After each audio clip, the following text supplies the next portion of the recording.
Welcome to my YouTube channel. Kung bago ka lang sa channel na to at true-blooded Aldab Nation ka, tama po ang channel na pinuntahan mo. Kaya considering na po kitang bagong subscriber. At huwag mong kalimutan pindutin yung bell para lagi po kang updated sa bagong video na ilalabas ko. Salamat po sa iyong pag-click sa channel na to. Ganun ka lang kabilis mag-isip? Sigurado ka? A few moments later. Wait lang! Uy, sino naman siya? Natakot eh, oh. Natakot? Sino? Wala. Teka lang! Alala! Sige. Dali! Isigaw mo lang! Ayun na! Bababa na yan! Sapa! Umiyak naman eh! Umiyak ba? Ikaw may gusto! Ikaw lagi! Welcome back mga ka-Aldab. Ito na naman po ang inyong lingkod, si Mr. Destiny. At siyempre, panibagong update, panibagong mga kaganapan. Well, may nakakuha tayong informasyon mga ka-Aldab na patapos na nga po raw itong bahay ni Alden Richards at ni Maine Paul Garson. Sa pagpapakita daw po kasi ni Mama Ten, yan na nga daw po yung mga ebidensya at resibo na magpapatunay at magpapasaya nga po para po sa Aldab Nation. Sabi ko nga po sa inyo, basta't naandito lang po kayo sa channel ni Mr. Destiny, ay marami kayong maiintindihan, marami kayong mauunawaan. Mga bagay-bagay na nakakataba po ng puso, especially po sa Aldab Nation. Kaya nga sabi ko sa inyo, pag nandito po kayo, abay lagi lang po kayong tututok para magiging updated po kayo sa mga latest at sa mga bagong video po na ilalabas po natin. Sa ngayon kasi mga ka-Aldab, di ko mambibig ng iilan. Parang, kumbaga, yung tipong kabang-abang daw po ang bahay ni Alden Richards dahil yung designer lang daw po yung pinapakita niya. Although sabihin natin para din po sa protection ni Alden Richards yung lugar, kaya hindi po niya pinapakita. Hindi ko naman sinasabing ipakita yung address, yung lugar. Hindi po ba pwede sa loob lang ng bahay? Hindi ba pwede yung pinakamagandang part na sinasabi ng interior designer ni Alden Richards na talagang bonggang-bongga? Parang lugar din po ng Diskaya. Po ba? Nang ibig kong sabihin, sa loob na po ang pagpasok. Gaya po ng mga interview sa mga house tour na hindi mo naman kailangan na ikunin yung street kung saan ba to. Di po ba? Ang tangi lang naman kasi nakakaalam niyan yung mga kapitbahay. Di po ba? Yun lang naman po yung pwede magsabi, mag-react. Pero yung nasa loob ka na, mapapaisip sila yan. At saan ba yan? Sa Quezon City ba yan? Sa Antipolo ba yan? Sa Laguna ba yan? Sa Bulacan po ba yan? Di po ba yung tipong ganun? Pero hindi. Bakit ba? Dahil alam natin na magiging same ito sa bahay nila Mengay sa Bulacan. Oops, issue na naman yan, Mr. Destiny. Alam mo kaya ka binabash dahil lagi mong pinagpipilitan yung hindi naman po pwede.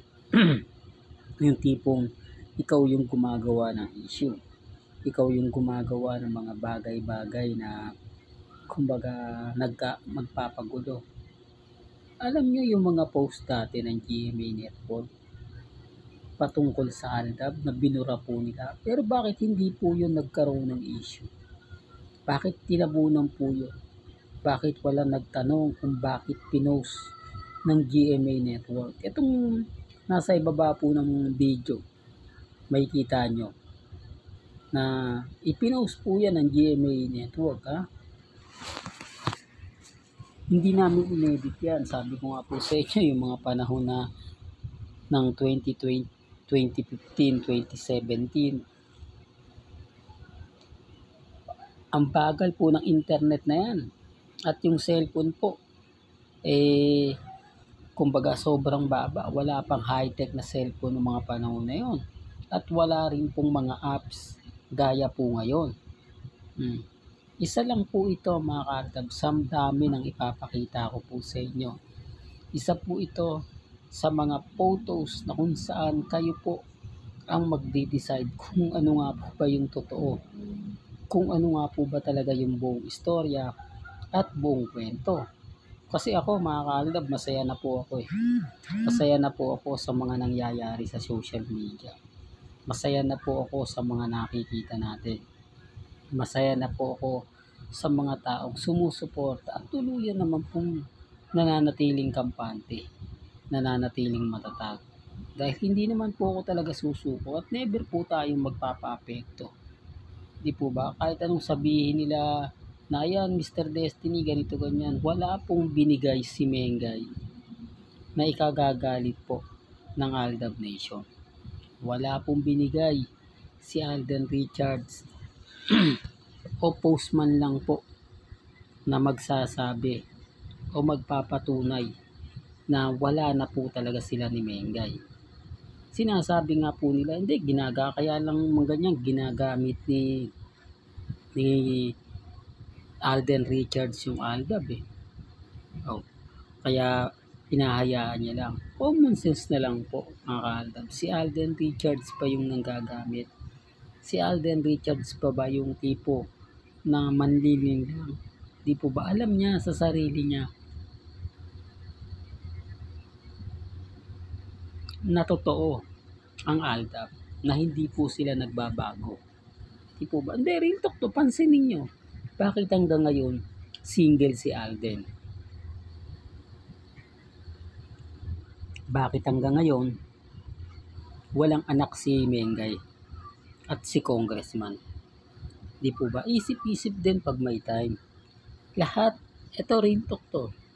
Lahat po ng mga nakasabayang kinasal nila Mengay nagkaroon na po ng anak. Yung iba po magdadalawa na. Kaya ang sinabi ko sa inyo, bakit nauna pa si Rhea at Aiden na magkaroon ng anak kaysa kay Sanjo? Inuna lang po nila kasi magpakasal yung dalawa. Para kung nga rin may issue na ganito. May issue na ganun. So, kaya ang sabi ko sa inyo, hanggang ngayon, single si Alden. Lahat ng interview niya, never pong, kumbaga sinasabi niya na ganito ganyan. Tapos yung huling interview niya kay Nelson Canlas, ino-honor yun daw po kay Catherine.